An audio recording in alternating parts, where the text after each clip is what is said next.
Inspector Manju या मालिकेचा धमाकेदार प्रोमो आता आपल्याला पाहायला मिळतोय.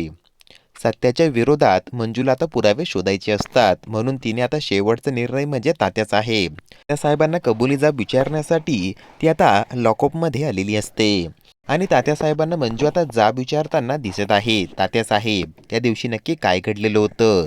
तात्यासाहेब लगेच ना बोलू लागतो की घातपात झाला त्या दिवशी. मंजू आता बोलू लागते, तात्यासाहेब मी तुम्हाला तेच विचारण्यासाठी इथे आलेली आहे. नक्की त्या दिवशी काय घडलेलं होतं? तात्यासाहेब मंजूच्या शेजारीच येऊन आता उभा राहतो आणि बोलू लागतो, माझ्या बायकोला आणि माझ्या पोराला मारून टाकलं त्याने. आता मंजू बोलू लागते, तात्यासाहेब जे काही असेल ना ते स्पष्टच बोला. कोण होतं त्या ठिकाणी? असं बोलल्यानंतर तात्यासाहेब रडू लागतो. मंजूसमोर तो नाटक करू लागतो आणि आता मंजू बोलू लागते की तात्यासाहेब हे माझ्या प्रश्नाचं उत्तर नाही आहे.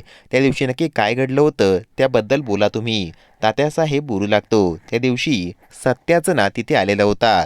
माझ्या डोळ्यांदेखत त्याने माझ्या मुलाला आणि माझ्या बायकोला मारून टाकलं आणि आमचं घरसुद्धा जाळून टाकलं. हेच सत्य आहे मंजू.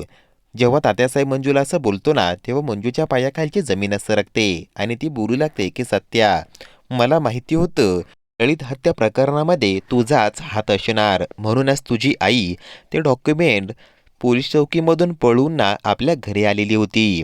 सत्या, तुला आता जेलमध्ये टाकल्याशिवाय माझ्याकडे दुसरा पर्यायच नाहीये, असं बोलून मंजू तिथून रवाना होते.